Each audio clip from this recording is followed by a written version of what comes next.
everyone. Good morning on a Saturday morning, and I welcome everyone. I just want you all to be a little patient. Those who have come on time, thank you so much. We're just waiting for another 5 minutes for the co-director of IPERC to also join us, as well as see if there are many more students who have registered would be coming and joining us from the beginning of the session. So having said that, we shall just wait for another few minutes and then we move forward. Yeah.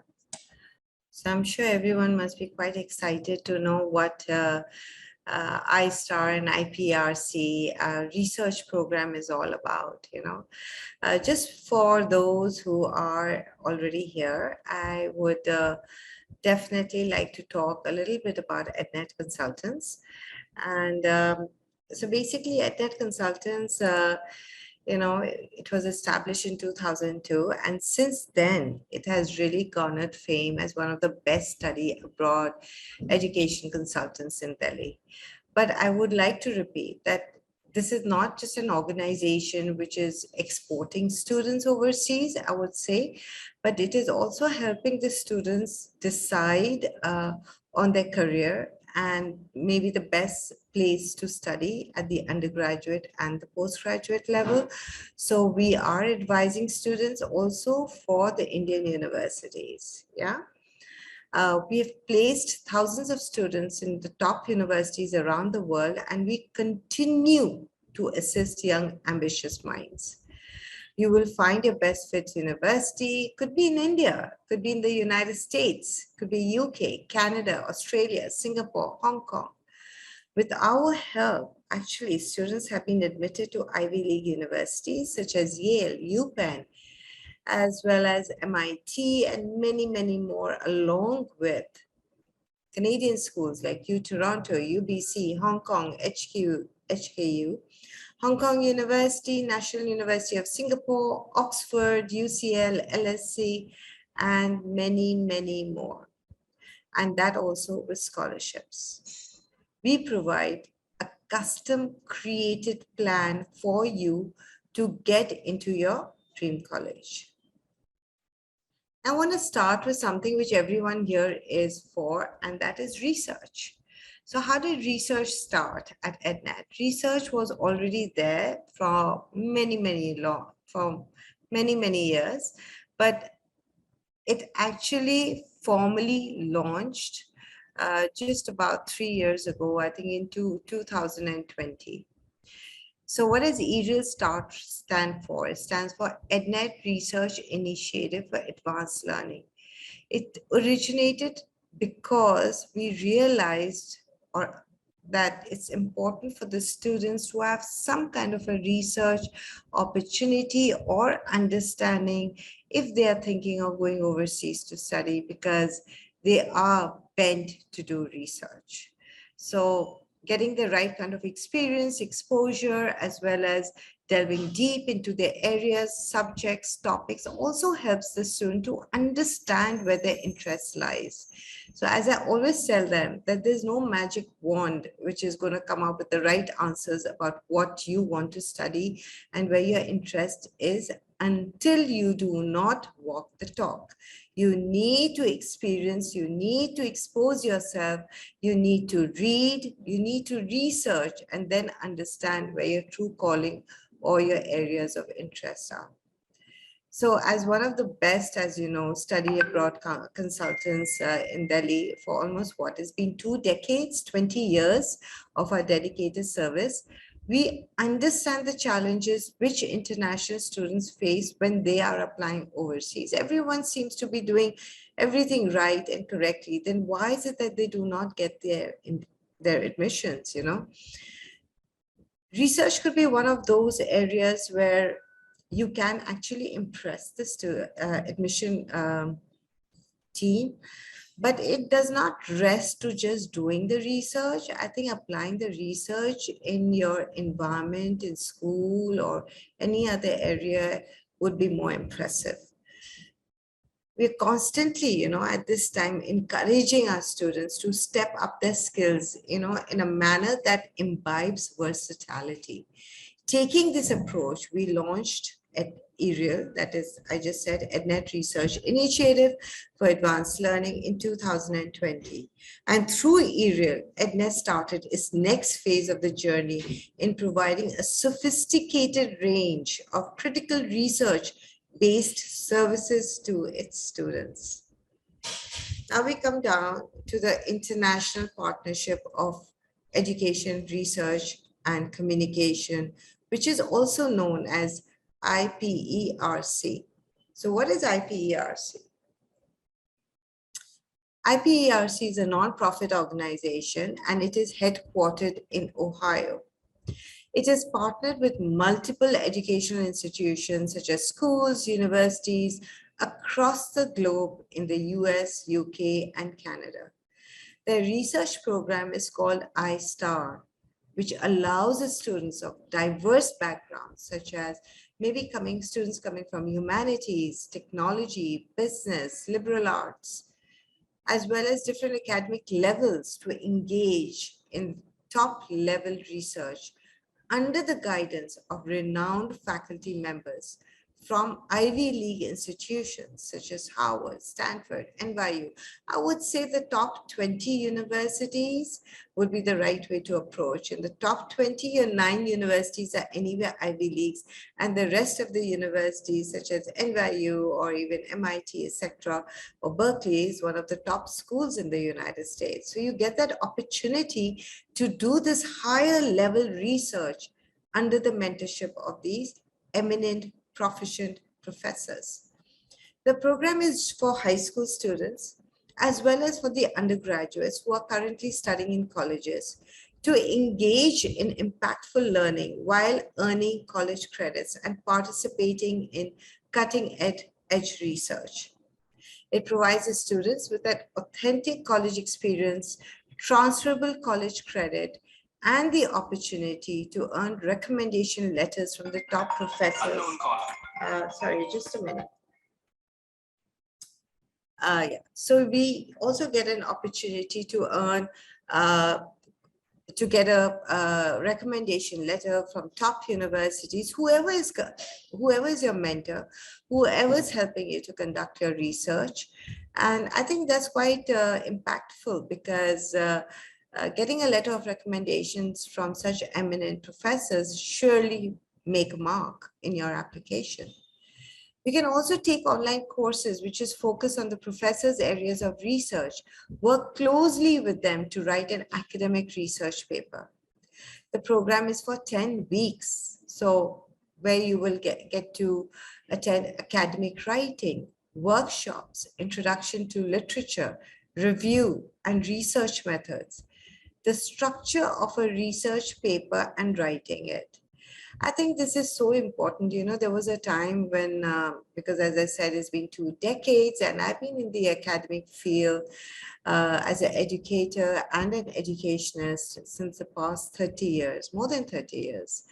And over the years, I've seen how the kids have progressively moved forward, you know, and every year they're challenging themselves in newer emerging areas and making themselves so much more proficient and profound. So in that way, I feel that unfortunately in our Indian education system, especially the CBSE or the national boards or the state boards, do not exactly give us that kind of opportunities to indulge in research, unlike the IB. Or even at the undergraduate or college level, I don't think many students are working on research or research papers or developing research projects or even writing a research articles for publication. There could be some, but very, very few. I think doing research is actually going to really open up your mind, you know, and as iStar teaches you, when you're talking about a 10-week program, how many months are we talking about? 2.5 months? It's nothing. 2.5 months to 3 months. You spend more money going overseas and trying to do a summer school. I think it's much more better to stay in India, simultaneously be involved in other areas of your academics or other, maybe an internship or something, and work on a research with a professor overseas and get a chance to maybe publish your research paper in an international journal. Don't you think that's fantastic than spending so much money going overseas and trying to do a summer school, which you can, of course. I mean, getting that kind of exposure is another level altogether.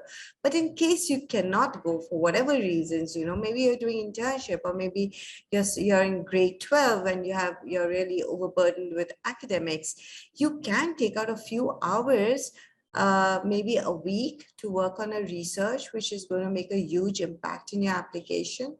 I think that is something that each one of us needs to consider. Now, having said that, I don't want to take too much of your time. It's already 12:15. I would like to hand over the session to Kashish and Sahil as senior managers and directors of IPERC organization. And I think Kashish is going to take over from here now. Am I right, Kashish? Kashish is right there. Great. Hello. Hi, Niharika. I hope I was able to give a decent enough introduction about the research. Better than mine. Better than mine, no doubt. I think we're gonna have to invite you for every other introduction from now on. Oh, it was just extempo, really something which I strongly believe in. And I'm glad I was able to get my message across, hopefully efficiently and effectively. That is something that the students and the parents have to decide. So I'd like to pass it on to you, Kashish, and please take over the session now. Perfect, thank you. So what I'll do is I'll quickly share my screen, do a 5-minute overview of what the program entails. Kashish, I've just shared it. I think this would be fine, right? Yes. Sahil, do I have sharing rights? Yeah. Okay, you can share it. Fine. Yeah, I will do it. Easier to slides. Yeah, perfect. Thank you. Just give me a second.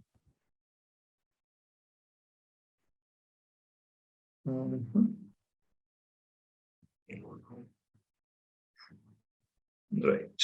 So I hope everyone can see my screen. Yeah. Right. So hi everyone, my name is Kashish. I'm the regional director for IPERC. IPERC stands for International Partnerships of Education, Research and Communication. I know it's a long name, but it has a very, very simple agenda. Our organization aims at globalizing education standards, creating the same pathway, the same opportunities that students have in North America, and we aim to give students in India and South Asia the same opportunity essentially. What is the iStar class? Niharika has already given a beautiful introduction to the program, but I'll just go into a bit more of the finer details. The idea for the iStar program and the audience for the iStar program is students who are aiming to get to the top tier 1 universities around the world.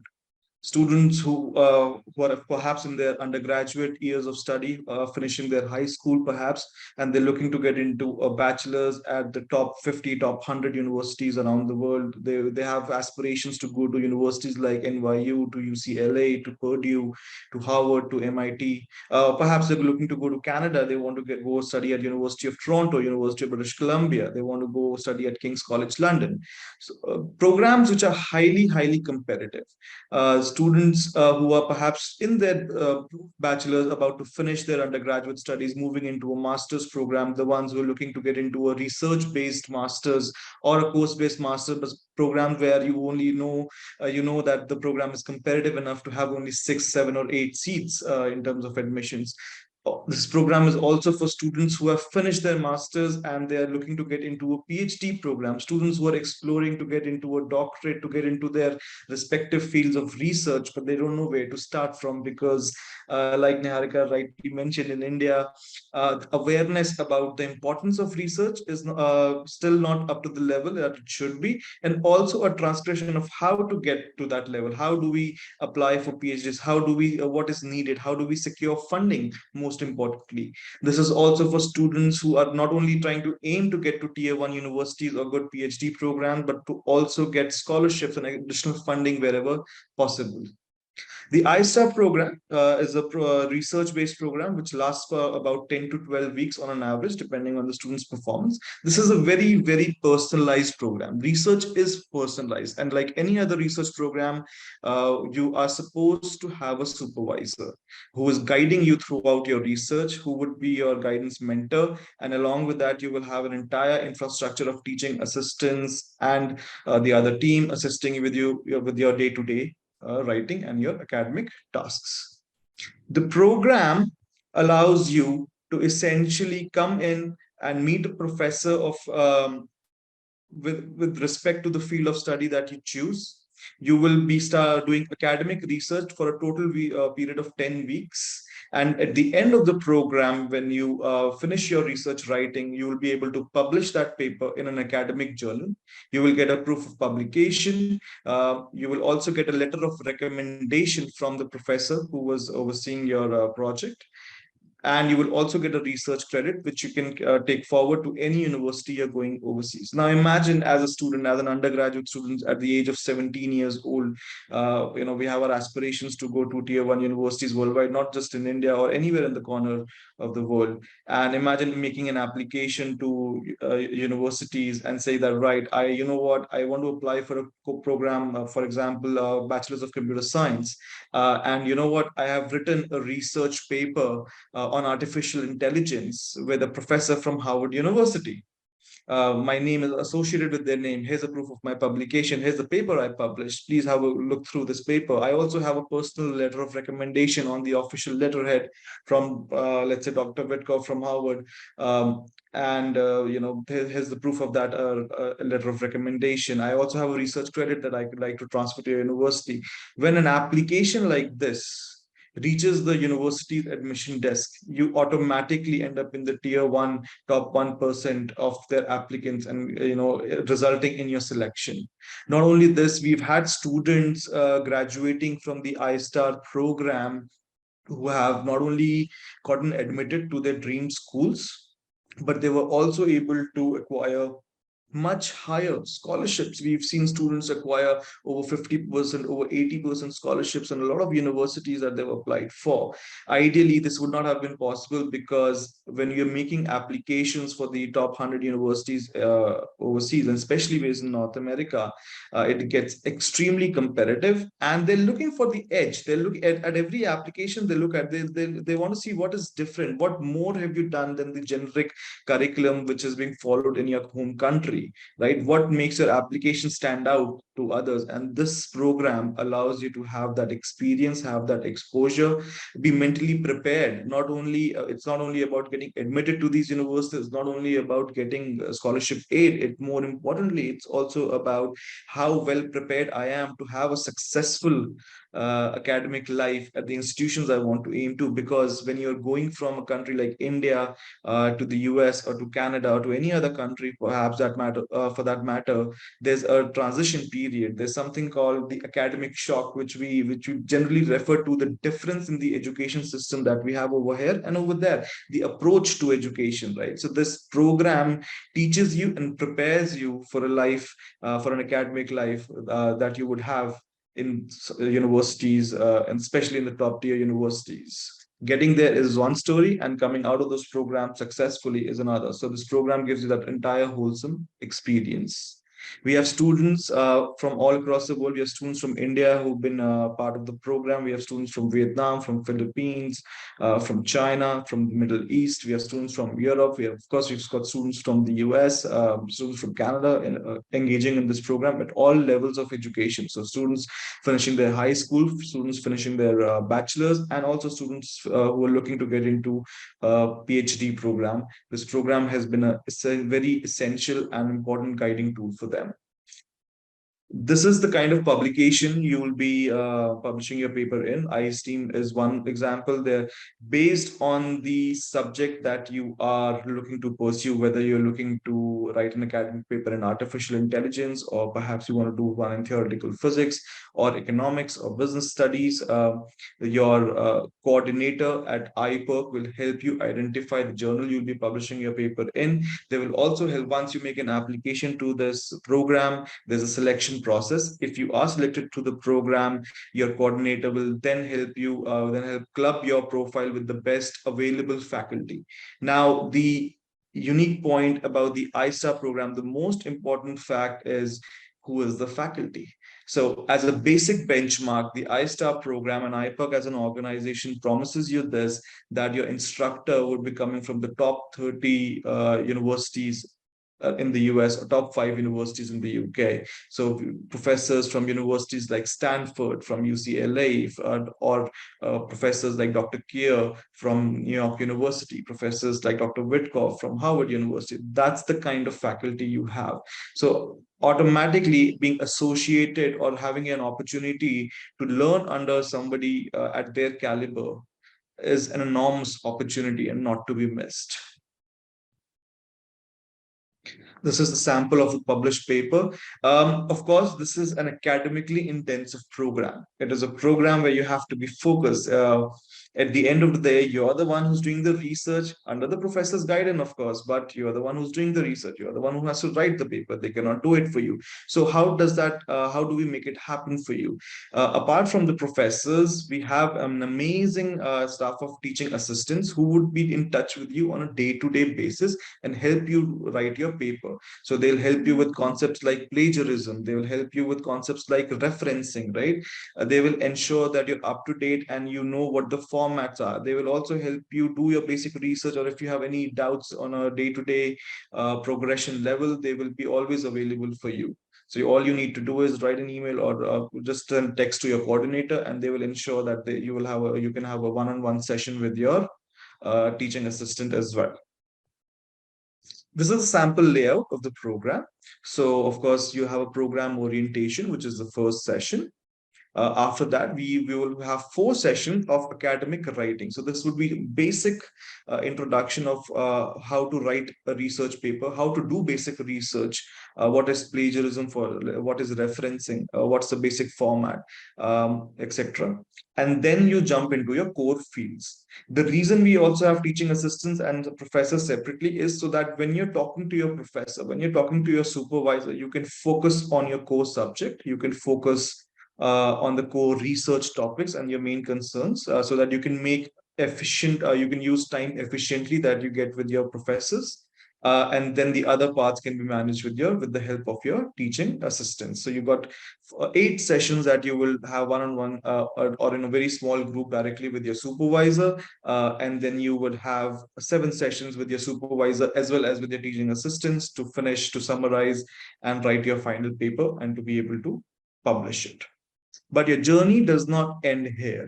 The IPERC team and your team of coordinators that would be helping you would, once you have finished your paper, would also like to help you to apply to your dream universities with help of E.R.I.A.L, with help of EdNet team, and our entire infrastructure would be available to you. The entire platform would be available to you. So your application progression to your dream universities, from your statement of purpose to your final admission to your scholarship aid, is also supported within this program, it's part of the program itself for you. Some research topics that you can think of. These are just examples. Like I said, this is a very personalized program, so it doesn't necessarily have to be plain and simple. Somebody might want to do a program in biotechnology. Somebody might want to write a research paper on AI. Somebody who's in the field of psychology might want to write something related to that. So because of that reason, I would say we'd like to connect with students one-on-one if they have any direct questions in regards to their own academic query. And we'll take it from there. Thank you.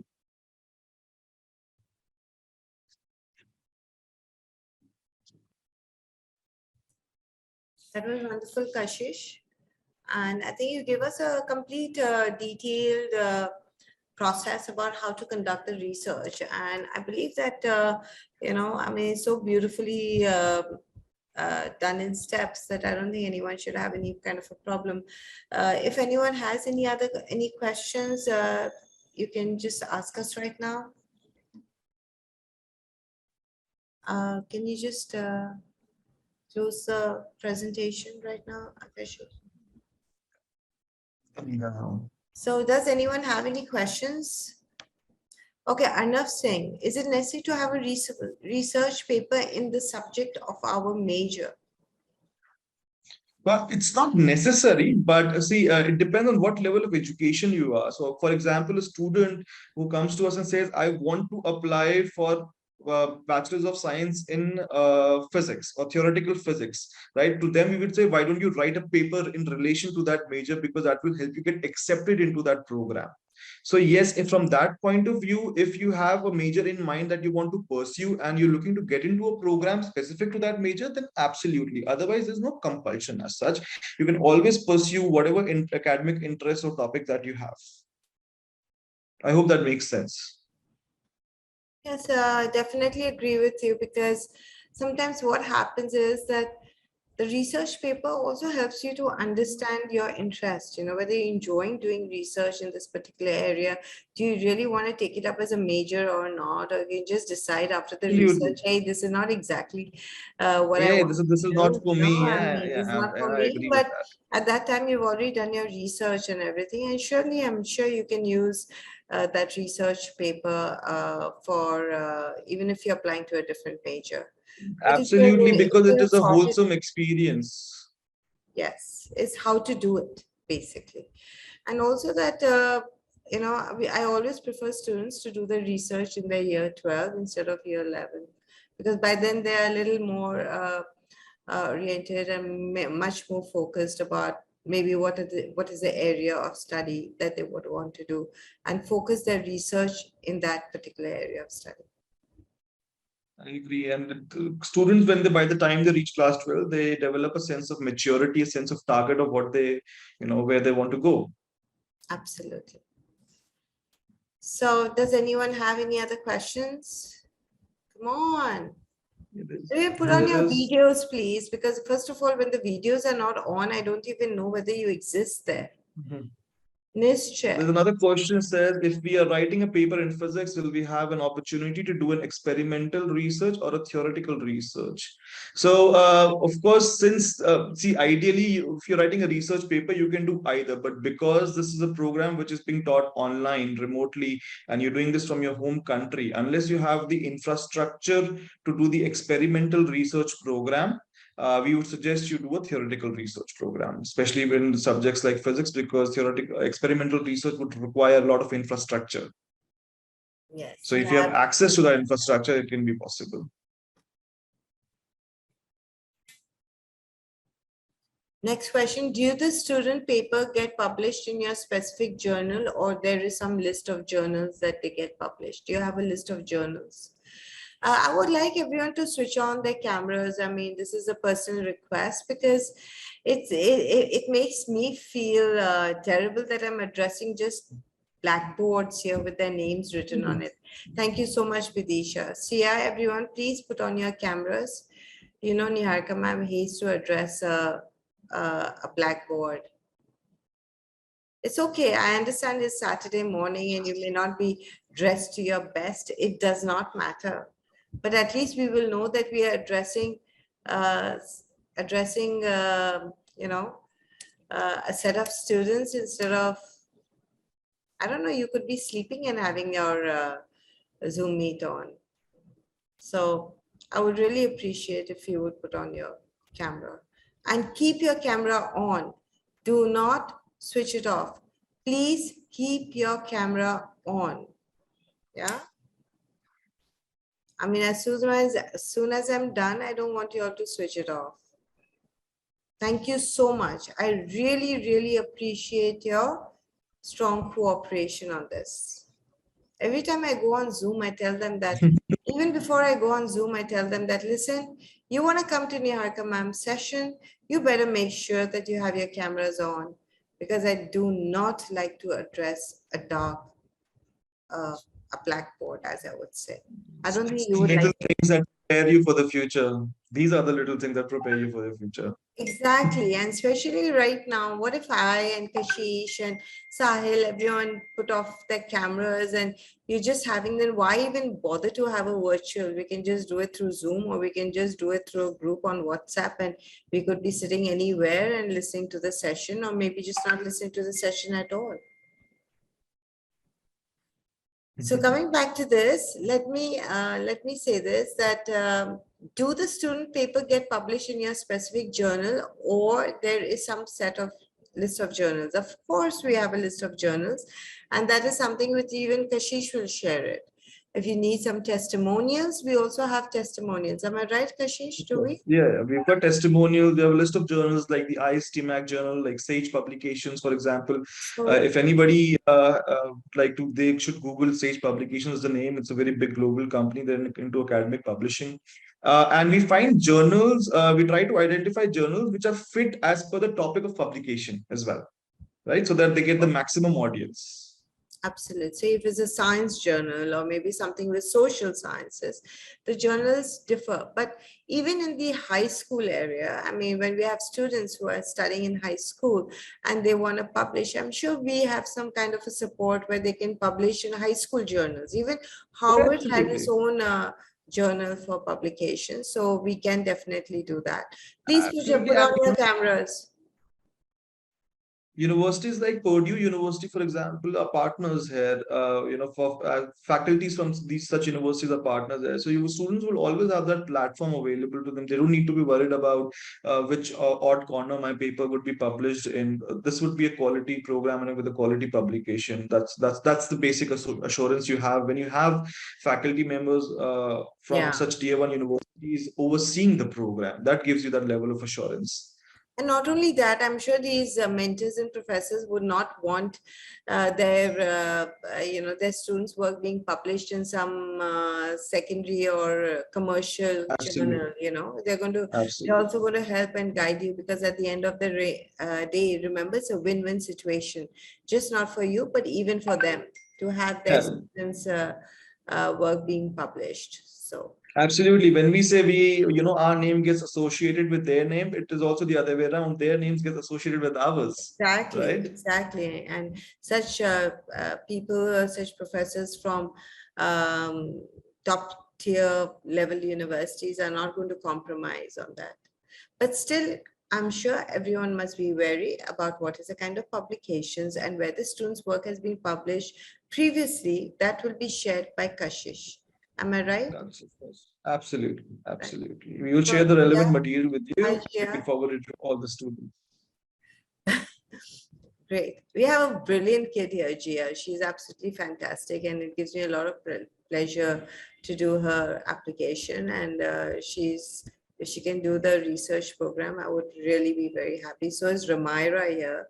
I can see Ramira's name, also Mira's name here. So Rushul is also here. So these are such super brilliant student of mine. I don't know about EdNet. Yes, they're my EdNet students. Gunraj is here.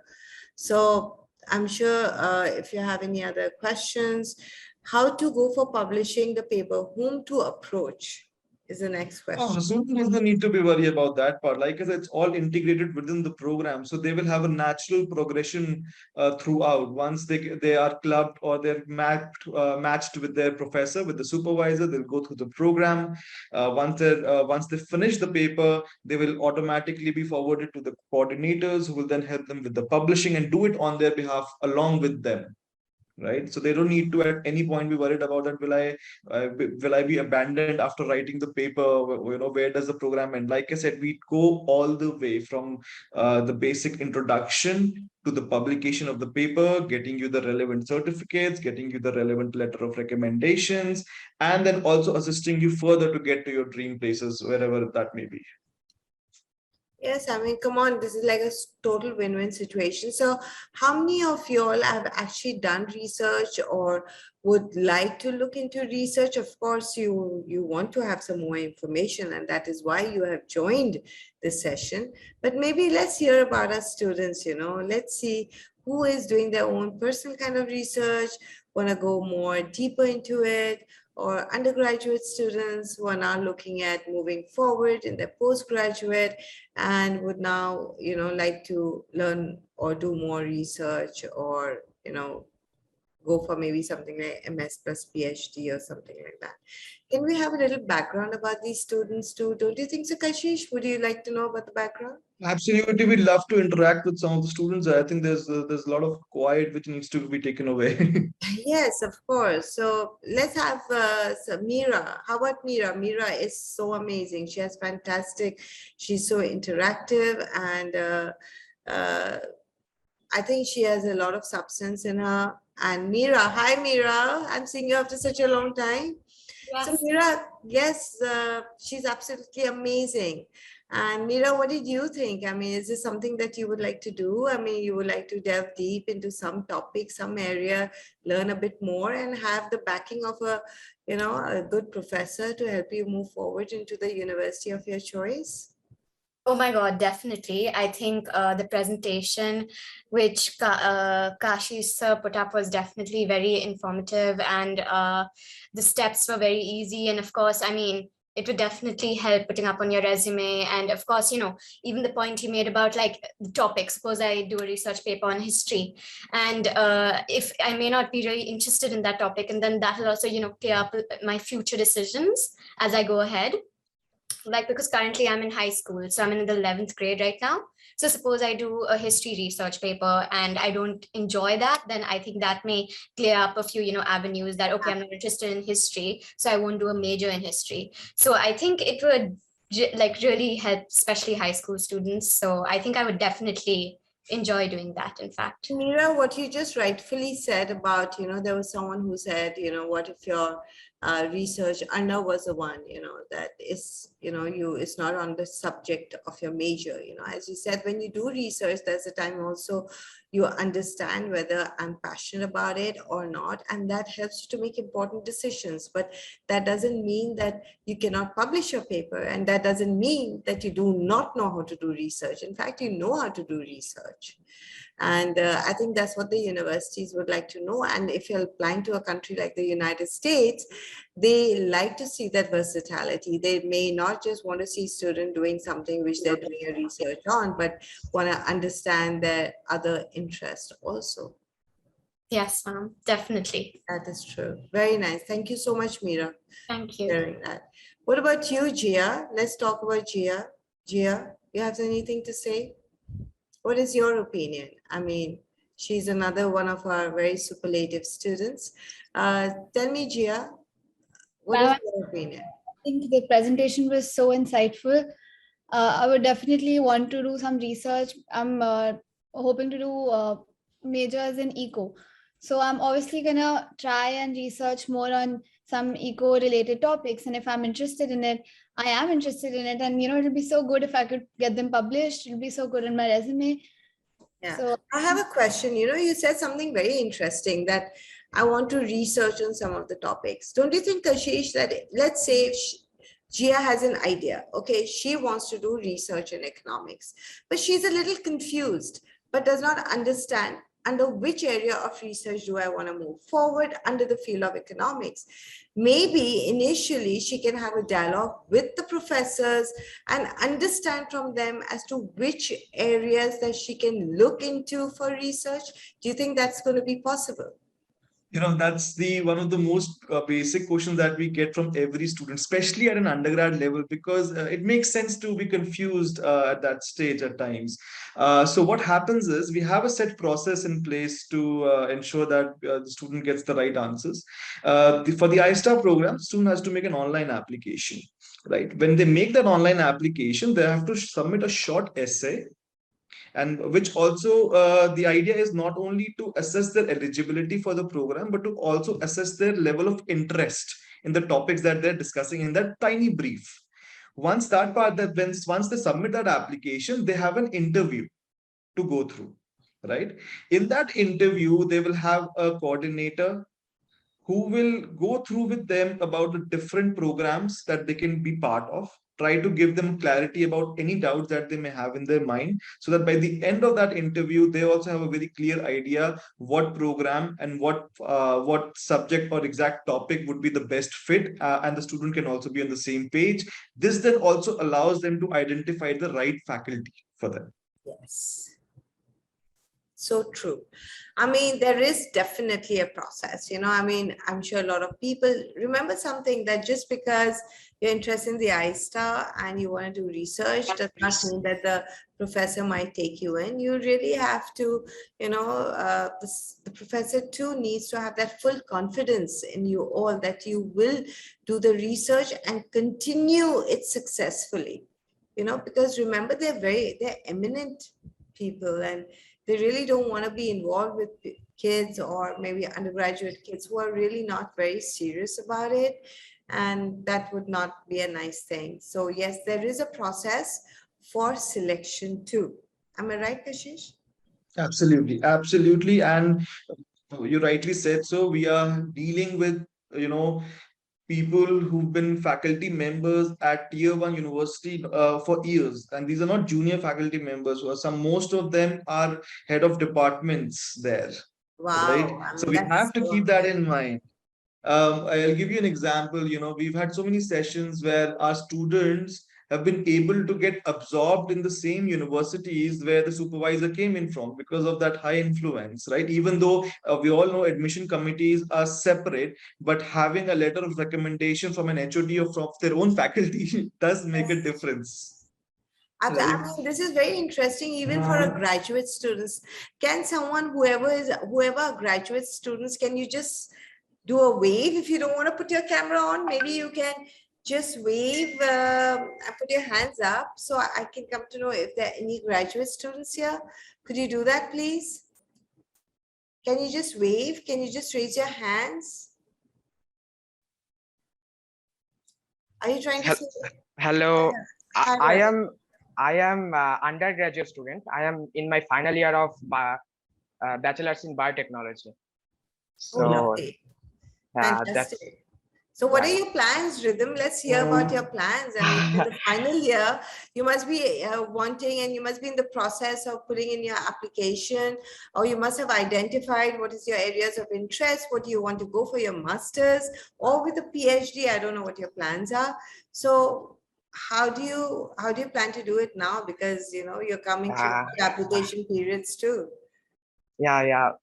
I biotechnology is like we can find various subject in new semester upcoming.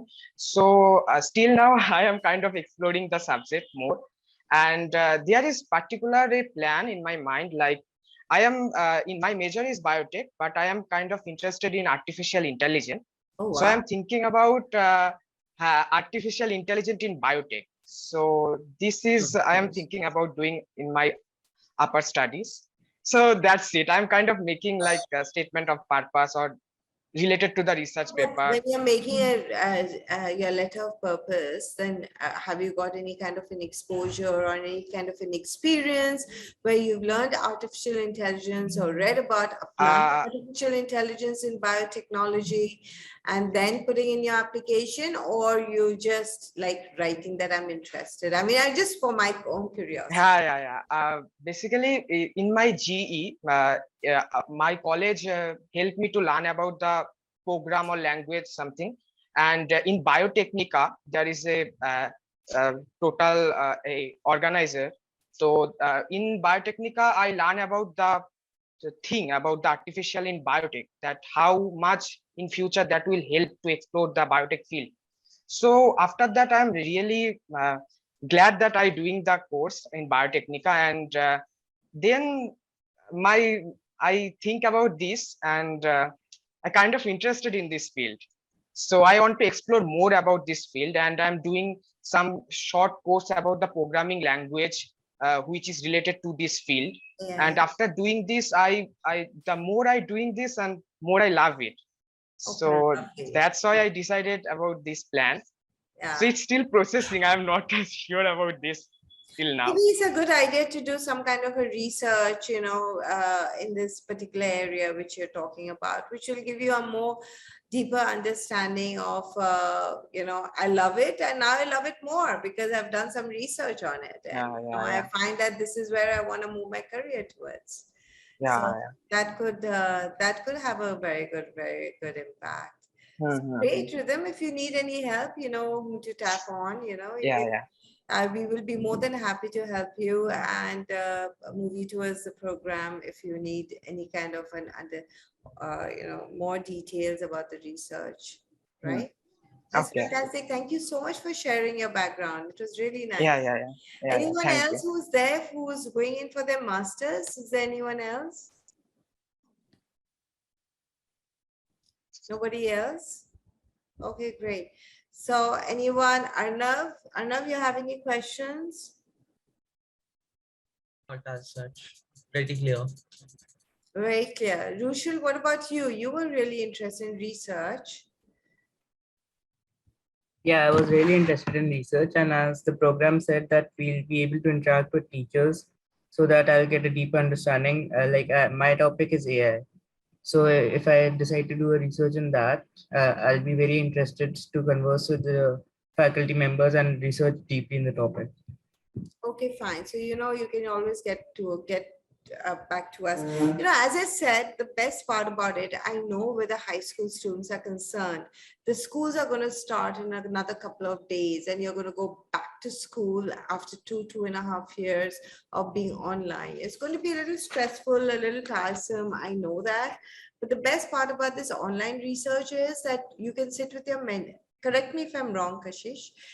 You can sit with your mentors and you can decide the time and the dates where you will be available and where you will be able to give your time from your stressful, rigorous curriculum of high school and develop your own game plan with them, and in such a manner that you're able to do this simultaneously side by side while you're working with your school. And I'm sure that, with the September midterm exams coming in, if you want to stretch it, with your exams in the middle, I'm sure everything can be communicated and coordinated with your mentor, and, a custom made plan can be made for sure. Absolutely. Like I said, research is something which is very personalized by sheer nature of it. Right. So you're either doing the program one-on-one or you're in a very, very small group of 2 to 3 students or something like that. So that allows us to have that flexibility in order to ensure time efficiency, in order to ensure that the student is not getting overwhelmed with academic burden. Do it in their own times, rearrange classes if it's needed to be. And of course, we know that they are pursuing their high school or their bachelor's or their master's simultaneously as well. So there has to be some sort of space that needs to be given to the student in order for them to be successful. So that should not be an issue to coordinate at any level for that matter. And to all the students here, I want to say this, that you guys are the solution creators for the future, essentially. Everything good in the world, the technologies, wherever we are progressing, it's going to come from you. And this program allows you to, puts you in the front of that process, essentially. Rhythm was talking about using AI as a, biotech tool. Now that sounds something brilliant. That takes, we are generally thinking of what do we do with physics, chemistry, math. You've gone a step beyond there. So when you come into a program like this, not only do you get to explore or understand where the world is right now in that aspect, but to also explore what future possibilities there are, right? What new can you bring to the table? And if that is something you want to pursue, uh, having guidance from a supervisor, somebody who's already a doctorate. What is the USP of this program, Aisa? I can bring in X number of people to help you write a research paper, but are they truly qualified? Who is the best person to actually guide you to get to a PhD level of education, or actually do real-time research? Somebody who's already done that for years and years and years. Somebody who has so many students under them who are doing different kinds of research, and they've been overseeing them. That's the idea. You get the best platform, the best faculty to take your innovative ideas and pursue them, not only to see or not only to learn what is happening currently in the industry, but what futuristic options there might be, especially in fields like artificial intelligence, biotech, and others.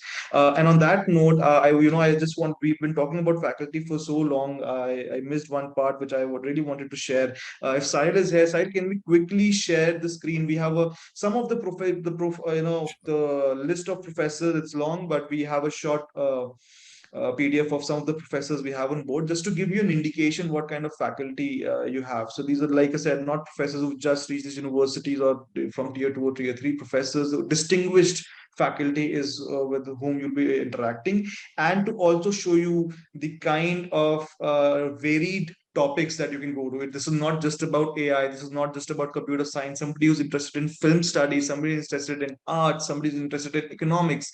You have faculty members in association with all different disciplines that you can think of. So, for example, Dr. Hamilton from Columbia, he's a professor in English. He is director of film studies program at Columbia University. We've got Dr. Lopez, again at Harvard. Somebody, if we have any architectural technology students, overhead game designs, this is where he comes in. We can keep good. And Dr. Arias from Stanford. We've got Dr. Kier, I think, somewhere as well. Dr. Salinas from Yale. I think Gia was interested in economics. So Gia, you can have a look at the kind of professors who will be there to sort of help you with the research. Yeah. Right. And these are just few of the names we have on board, right? Like I said, once you go through the application process and if you get selected into the program, our coordinators try to do their best to match you with the best faculty available at the time. Glanford from UCLA, Dr. Witkoff from Harvard, from the physics department. Elgin. Yes, he is a Master's of Director. He's in the Master of the Arts program in economics. His primary research is on economic theory, macro, public economics, economics of informality, labor economics, blah, blah, blah. So yeah, he's a professor at Boston. Prior to joining Columbia, he was at Boston University. So it's fantastic, So he's worked on macro, he's worked on public economics, and I'm sure labor economics, as well as empirical legal studies, higher education administration. I mean, he could be a very, very good fit for GI too, And I always ask students that why do you think a professor like Dr. Elgin is, part of this program? Do they need to, would they have any commercial benefit to come into a program like this?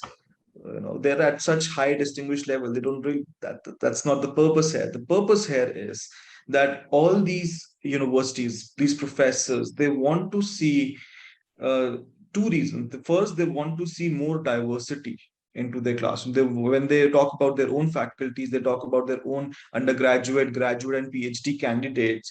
They want to see more diversity coming into those schools, especially from South Asia, especially from India. Second, the students who are already coming into their faculties at any level of education, they want them to be more prepared. They want them to be more informed, right? So these programs are serving multiple purposes, essentially. It's not about just a single idea of getting you admitted somewhere, because that is not the purpose of such distinguished faculties. There has to be a reason that they have agreed to be a part of this program. And these are the small, small parts which essentially ensure a successful future for you.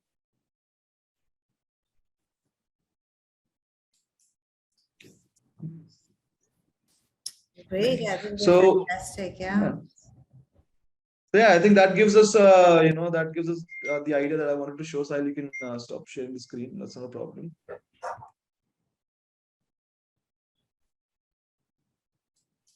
Great, I think that's fantastic. So that's cool. Does anyone have any other questions?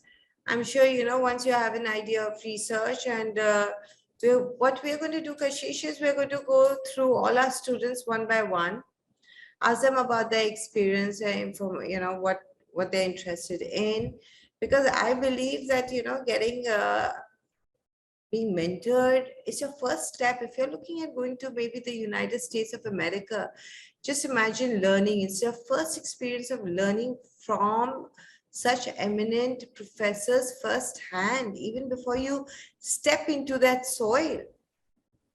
How teaching is done there, how deliverables are done there, how different and unique they are from the way we are taught, maybe. Yeah, I think the whole prospect could be like very exciting. Yes, absolutely. And doesn't matter which very often students ask me this question as well, that okay, do I know exactly which professor am I going to work with? It's like, of course not. You know, once you go through the process, we'll have to match you with the professor who's available, and that's how it works. But you have to remember this: it's not about it doesn't work this way, that I want to go to Yale, so I need a Yale professor. That's not how it works. It works as I want to go to a top tier one university, whether it is a university in Germany, whether it is a university in Singapore, whether it is NTU, NUS, whether it is King's College London, or whether it is UBC or Toronto.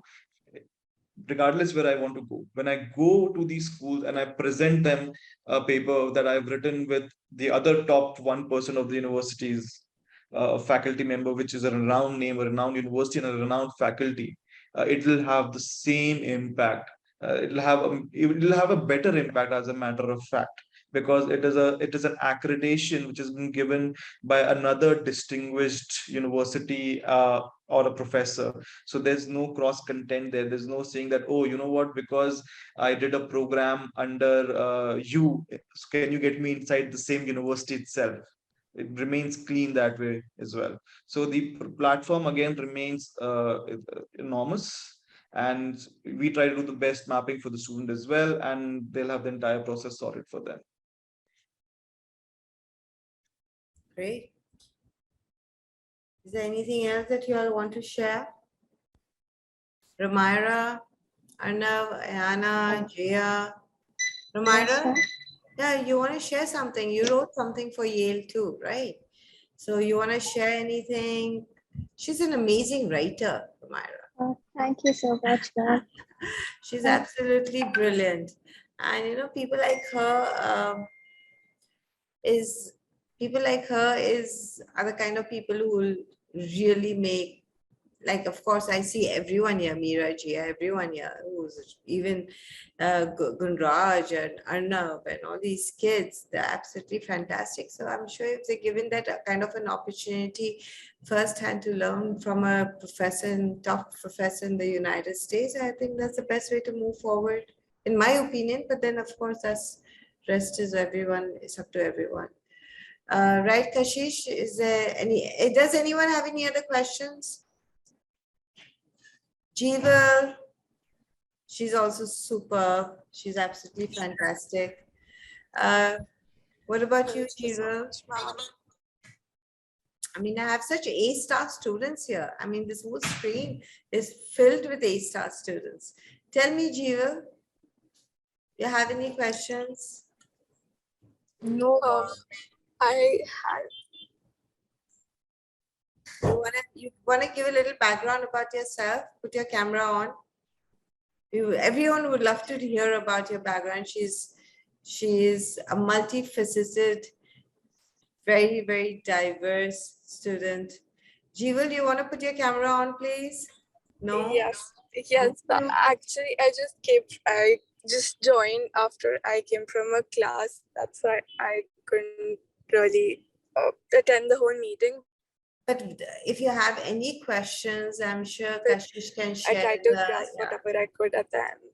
Yeah, definitely. You can get in touch with Kashish, or we can also help you, and whatever it is, Vidisha is a point of contact here. But Jeeval, tell me a little bit about yourself, your background. So I'm a PCME student. I like to really understand whatever I do. That's why I took this stream, even though I'm really interested in the world economies and how do people really work. I still am really interested in how the computer works and how it actually basically how does it affect us, because the computer, I'm doing a course with Harvard on computers, and I've seen that computer also has a psychology. So how does that psychology actually affect our psychology is a really interesting topic I am researching in and trying to learn about. I'm also a karate player. I'm a state champion and I represented India last year as well as just 2 weeks. Yes. before, and I got a gold medal. Really impressive. Oh, wow. Right. Really, really impressive. Yes, she's Thank a you so karate player. She's doing a lot, at national, international level. And she's also super, super brilliant, academically very much up there.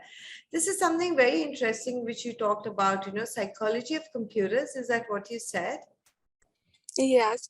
So it's basically how computers work towards our psychology, but they build their own psychology as well to affect us in Wow. certain ways. The power of psychology, especially developing an AI. Right. Oh, that seems like an interesting topic to work on research, Jeeva. Yes, it does. But she's already doing a research right now. What are you working on a research? You're developing an app, I think, right? Yes, I am. Yeah. So she's already in the process of developing. She's got a lot in her plate, to be honest with you. And her being a national level, international karate player, she with her training and all takes a lot. Am I right, Jeeva? Yes, it does. But let's see if we Keeps can do busy, something on the research aspect also. That would be very interesting. Look at AI on biotechnology, AI with psychology, AI with finance, which is the area where AI is not there. AI has penetrated each and every discipline, right? We Yes, had a it- student once who wanted to write a paper on the, so you had psychology and AI as a mixture where they were pursuing the ethical values, psychologically, the ethical values of developing an AI. Oh, A very, very wow. interesting topic to consider, because when the deeper we delve into AIs, Yes. we give more and more control. Yeah, of course. And I can see this AI and machine learning. I don't know what's going to happen to the world next. People like me sound so outdated, and I see these kids, everyone is so brilliantly computer savvy and how they are so understand what they want to do. So before we close the session, does anyone have any other question? There might be a few questions in the chat box. Let me check if there's anything. Can you please tell fee of this program? Mintu wants to know. Tell us the fee of the program. Mintu is not here anymore. She just left. But we will definitely let her know. Oh, Mintu is there. Yes. What is the fee of the program? Can you discuss the fee structure, please? Yes, of course. So the tuition fee of the program is $6,500. That's the entire total tuition fee from beginning towards the end, towards your applications and all of it. Of course, the program is a competitive entry program. So like I said, there's an application process, there's a selection criteria. There's also a scholarship criteria for students. So because IPERC itself is a not-for-profit organization, the idea is to try and get the students as much affordability as possible. And students who meet a certain criteria are also awarded scholarships. Scholarships can range between, $500 to $1,500 or even more, depending on what program they're trying to pursue, what independent funding we have from that particular faculty, for example. But the ideal tuition fee would be about $6,500. And that would include your publication and everything. Everything. There's nothing, nothing more to it, and students can possibly pay in parts. That's fantastic. I mean, that's even lesser than what would happen if you went for a summer program outside. And here you can do the research in your own time and in your own way and everything. So it has its own advantages. And so all the classes are conducted through virtual, of course, through Zoom, I guess, right? Yeah, yes. Perfect. I have a question. Yeah. Is it going to be more of one-on-one with the professor I'm going to do the research paper with, or is it going to be with a class? Because the nature of the program, I'll repeat again, because it's a very personalized concept. Your classes would either be one-on-one, or it will be a very, very small group of 2 to 3 students at best. but majority of the times it remains, one or two, something of that sort, because everybody has their own independent area research topics. What can also happen at times is, for example, a professor has three students doing research papers in economics, but they might be writing different papers. Essentially, it's not the same topic they're covering. So you'll have one-on-one sessions as well, whereas some of the generic topics he might club two or three of you to discuss a common topic, so that you have a forum to discuss options with one another, to make arguments, right? To do a group session, essentially. That is part of the program. That's part of the strategy, essentially, to ensure that you have the maximum output possible. It is also about bringing like-minded students together, essentially.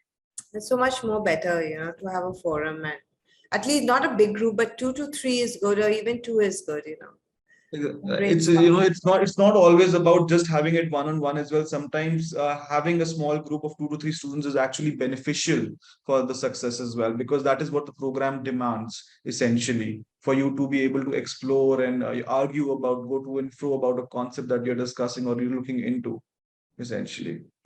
All right, thank you. So we have Romara here, who says, I would like to pursue law and I'm currently in high school.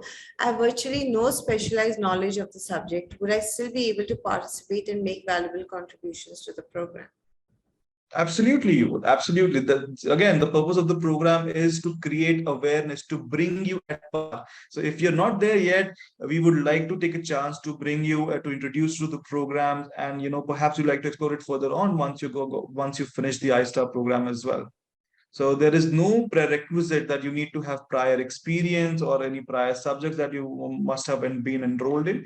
When we talk about an eligibility criteria, what we are essentially looking for is your cognitive ability, your research ability, your writing ability, essentially, your ideology, and to gauge what interests you, what topic would be best for you, to gauge what faculty would be best for you. But otherwise, we look at your generic, your overall academic performance to see your academic ability, but we at no point do we look at what exact subjects are there any specific requirements in terms of subjects or topics that you might have studied in the past which would make you eligible for this program. Not at all.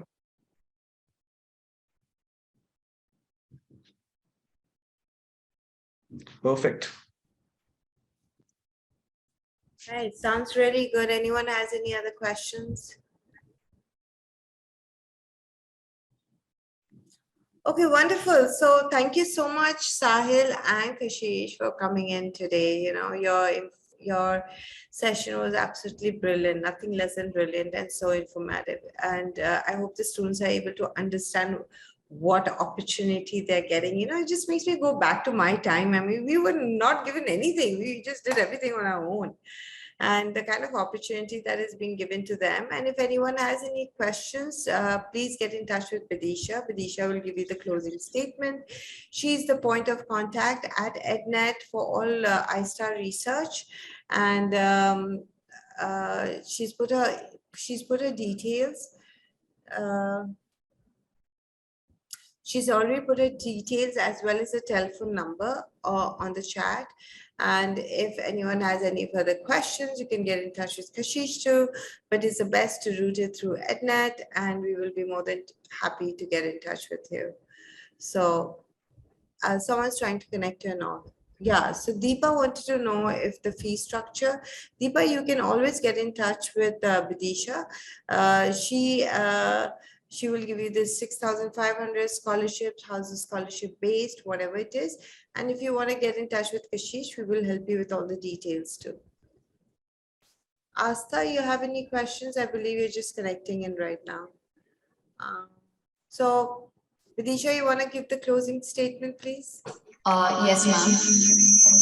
First of all, I would like to thank each and everyone who have attended the session, and I hope that this engaging session has really helped you, resolving all your queries pertaining to the research work and also about the role of iStar in it. So yes, all the students who have attended this session, I really feel that it is a great opportunity to get a chance to actually have a personalized research program. So moving on, As I have already put my contact details, my email ID and contact number on the chat box, everyone can reach out to me to know much more about the details of the iStar program. And yes, we would really be happy to help you. So yeah, thank you once again. Thank you, Niharika ma'am. Thank you, Sahil and Kashish for actually, clearing all our queries for the students. And yeah, I'm just looking forward that we will have a really positive response from the students to actually, conduct an independent research work. Yeah, so that's it. Okay, great. Thank you Thank so you. much. Have a lovely weekend, everyone. Enjoy You too. yourself. Thank you. Bye-bye. Thank you so much, everyone. Thank you. Thank you, Ms. Niharika, and thank you, Bidisha, as well. Thank you. Thank you, EdNet team. Thanks. Thank you.